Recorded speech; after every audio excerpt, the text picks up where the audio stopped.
പ്രധാനമന്ത്രി Jan Dhan Yojana account scheme 2026 എന്ന പേരിൽ ഒരു വ്യാജ മെസ്സേജ് പ്രചരിക്കുന്നുണ്ട്. വാട്സാപ്പ് വഴിയൊക്കെയാണ് പ്രചരിക്കുന്നത്.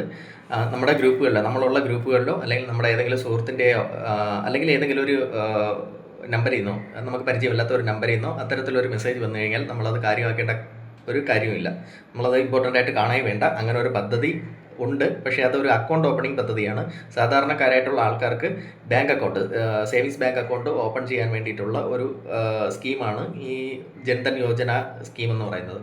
അല്ലാതെ അതിനകത്ത് നിബന്ധനകൾക്ക് അടിസ്ഥാനപ്പെടുത്തി ഒരു ഓവർ ഡ്രാഫ്റ്റ് സംവിധാനമൊക്കെ ആ അക്കൗണ്ടിൽ ഉണ്ട് എന്നുള്ളതല്ലാതെ ഈ ഒരു പ്രത്യേക വയസ്സ് കാറ്റഗറിയിലുള്ളവർക്ക്, അതായത് 13 വയസ്സ് മുതൽ 65 വയസ്സ് വരെ എന്ന് ഈ വ്യാജ മെസ്സേജിൽ പ്രചരിക്കുന്നത് പോലെ അത്തരത്തിലുള്ള ഒരു വയസ്സ് കാറ്റഗറിയിലുള്ള ആൾക്കാർക്ക് ഒരു നിശ്ചിത എമൗണ്ട് വെച്ചിട്ട് ഡയറക്റ്റ് ബെനിഫിറ്റ് ട്രാൻസ്ഫർ ആയിട്ടോ ഏത് രീതിയിലും കൊടുക്കുന്ന ഒരു സംവിധാനം നിലവിലില്ല.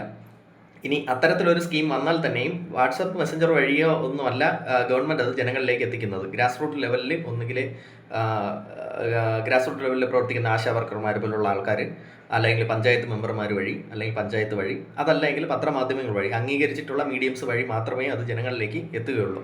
അത്തരത്തിലൊരു കാര്യം വന്നാൽ മാത്രം നമ്മളത് അപേക്ഷിക്കാൻ വേണ്ടി നടന്നാൽ മതി. പിന്നെ ചിന്തിക്കേണ്ട കാര്യം, ഇത്തരത്തിൽ പ്രചരിക്കുന്ന മെസ്സേജിൽ കൊടുത്തിട്ടുള്ള ലിങ്ക് അത് .gov.in എന്ന് അവസാനിക്കുന്നതാണെങ്കിൽ മാത്രമാണ് അത് ഗവൺമെൻറ് സ്കീമെന്ന് നമ്മൾ മനസ്സിലാക്കേണ്ടത്. അല്ലാതെയുള്ള ഫേക്ക് ലിങ്കുകളിലൊന്നും നമ്മളത് ക്ലിക്ക് ചെയ്ത് കയറരുത്.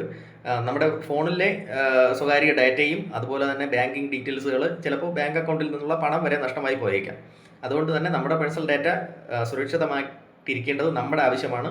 അത്തരത്തിലുള്ള ഫേക്ക് ലിങ്കുകളുടെ ബാക്കിൽ നിന്ന് പോകരുത്. ഗവൺമെൻറ് അത്തരത്തിൽ ഒരു സ്കീമും പ്രൊവൈഡ് ചെയ്യുന്നില്ല. ഒരു പർട്ടിക്കുലർ വയസ്സ് കാറ്റഗറിയിലുള്ളവർക്ക് ഒരു നിശ്ചിത എമൗണ്ട് ഡയറക്റ്റ് ബെനിഫിറ്റ് ട്രാൻസ്ഫർ ആയിട്ട് ഒരു അടിസ്ഥാനവും ഇല്ലാതെ ഗവൺമെൻറ് കൊടുക്കത്തില്ല. അങ്ങനെ കൊടുക്കേണ്ടി വന്നു കഴിഞ്ഞാൽ ഇന്ത്യ പോലെ ഇത്രയും ജനസംഖ്യയുള്ള ഒരു രാജ്യത്ത് ആ വയസ്സ് കാറ്റഗറിയിൽ, ഇപ്പോൾ ഈ മെസ്സേജ് പറയുന്ന കണക്കിന് 13 വയസ്സിനും 65 വയസ്സിനും ഇടയിൽ പ്രായമുള്ളവർ ഏകദേശം 100 കോടി ആൾക്കാരെങ്കിലും ഉണ്ടാവും ഏറ്റവും കുറഞ്ഞത്. അവർക്ക് ഇത്തരത്തിൽ 10,000 മുതലോ അല്ലെങ്കിൽ 20,000 30,000 രൂപ വെച്ച് കൊടുക്കാൻ നിന്ന് കഴിഞ്ഞാൽ ഒരു സർക്കാരിൻ്റെ ബജറ്റിനേക്കാൾ എമൗണ്ട് ആയിരിക്കും എന്ന് നമ്മൾ കോമൺ സെൻസ് വെച്ചിട്ട് ചിന്തിക്കുക.